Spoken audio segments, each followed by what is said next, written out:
Hi, this is Mike Henriksen from Strata Hadoop World in New York City at the Javits Center. I'm here with Eddie Satterly. Eddie, how you doing? I'm doing quite well, thank you. So you're with CSC Corporation, and we were talking earlier that they're a large company that's been around for a long time. Yeah, since 1959. 1959, and they have all sorts of different kinds of business as well. Yeah, so we have a very strong public sector presence. We do a lot of work in defense and intelligence, as well as a lot of work in the hosted infrastructure, which is where the company grew up, hosting mainframes, and then consulting, and then our strategic business unit, which is where I live.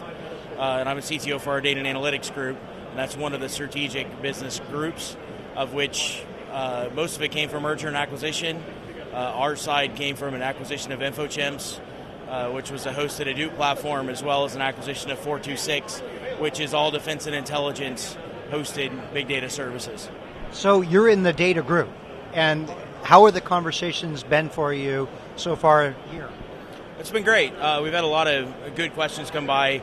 A lot of people know CSC for our legacy and not that we're even in this space. Exactly. And quite honestly, there really has been a big effort in the last couple of weeks since we released our R2 of our platform, which is a combination of the acquisitions platforms all together as a hosted service. So it's really been very recent that we've come out with our new offering that's kind of a completely integrated stack of the NoSQL plus Hadoop plus add-ons that we all host for customers. We've got 30 plus customers running it, but we've really gone quite public with it now, and that's a big reason for being here. So you have a platform that you're putting together for CSC, and that's an offering you provide your customers now? Correct, yeah. So we've built a big data platform that's all automated deployment, completely controlled from an automation factory. I run the research and development teams for that. We also have a managed service component, which is shared out of Austin, Texas, Maryland, and India, so that we can support our government and commercial customers to support the whole platform for them. So they don't need Hadoop skills or NoSQL skills to run it. They just need to build the apps and stuff on top of it. So do you see the government sector and the public sector as having a more difficult time to move to a data platform, or what?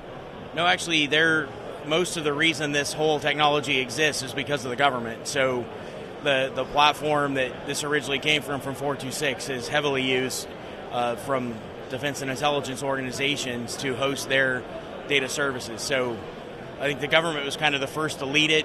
We've actually been privileged to work on a couple of very big government accounts. We've been able to open source some technology that came out of the government side. EasyBake is one of the new ones, which is a data abstraction layer that we've recently got approval to open source in August. Before that, Project Amino and a few others, which have been funded by tens of millions of dollar projects by the government that have then gone to open source, and our guys have built them all. So with the government having a fairly large stake in play here, is security another layer that you have that might be better or more hardened than others?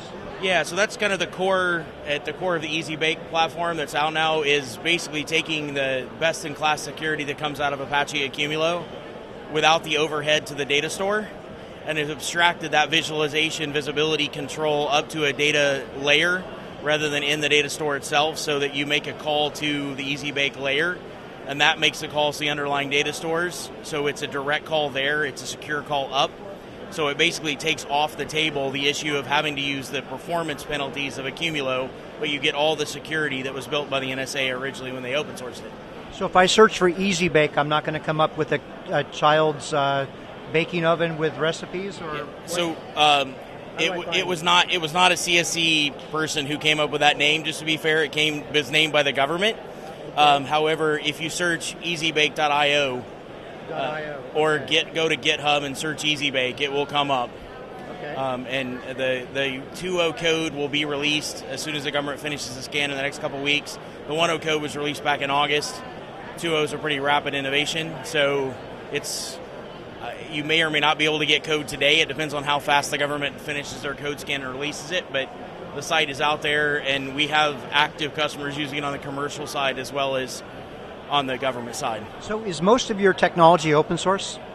Your stack? It is. The only thing that is proprietary to us is what we call the virtual NOC layer, which is the management tools underneath. And as many people know, I came from Splunk. Splunk is a core component of that management layer. So obviously commercial software. We built some commercial containers around that.